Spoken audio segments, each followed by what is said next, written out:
کیا تمہیں معلوم نہیں کہ آسمانوں اور زمین کی سلطنت اللہ ہی کی ہے اور اللہ کے سوا تمہارا کوئی دوست اور مددگار نہیں، اور مشرق اور مغرب سب اللہ ہی کا ہے، تو جدھر بھی تم رخ کرو ادھر ہی اللہ کی ذات ہے۔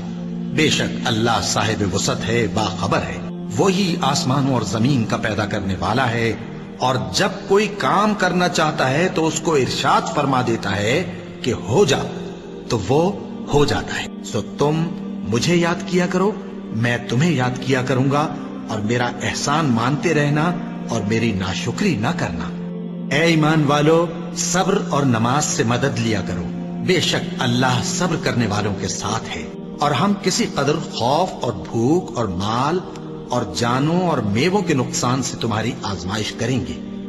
اور صبر کرنے والوں کو بشارت سنا دو کہ ان لوگوں پر جب کوئی مصیبت واقع ہوتی ہے تو کہتے ہیں کہ ہم اللہ ہی کا مال ہیں اور اسی کی طرف لوٹ کر جانے والے ہیں۔ اور اے پیغمبر، جب تم سے میرے بندے میرے بارے میں دریافت کریں تو انہیں معلوم ہو کہ میں تو تمہارے پاس ہی ہوں، جب کوئی پکارنے والا مجھے پکارتا ہے تو میں اس کی دعا قبول کرتا ہوں، تو ان کو چاہیے کہ میرے حکموں کو مانیں اور مجھ پر ایمان رکھیں تاکہ نیک رستہ پائیں۔ اس وقت تم میں سے دو جماعتوں نے جی چھوڑ دینا چاہا، مگر اللہ ان کا مددگار تھا، اور مومنوں کو تو اللہ ہی پر بھروسہ کرنا چاہیے،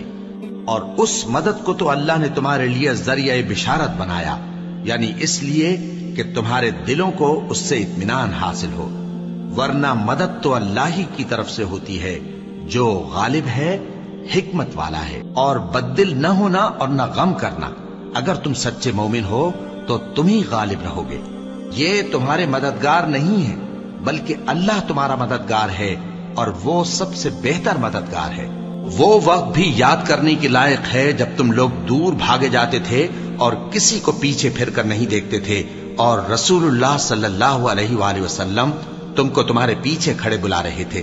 تو اللہ نے تم کو غم پر غم پہنچایا تاکہ جو چیز تمہارے ہاتھ سے جاتی رہی یا جو مصیبت تم پر واقع ہوئی ہے اس سے تم غمگین نہ ہو، اور اللہ تمہارے سب اعمال سے خبردار ہے۔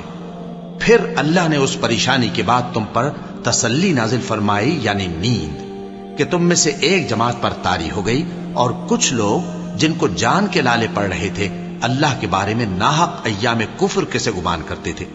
اور کہتے تھے بھلا ہمارے اختیار کی کچھ بات ہے؟ تم کہہ دو کہ بے شک سب باتیں اللہ ہی کے اختیار میں ہیں۔ یہ لوگ بہت سی باتیں دلوں میں مخفی رکھتے ہیں جو تم پر ظاہر نہیں کرتے تھے، کہتے تھے کہ ہمارے بس کی بات ہوتی تو ہم یہاں قتل ہی نہ کیے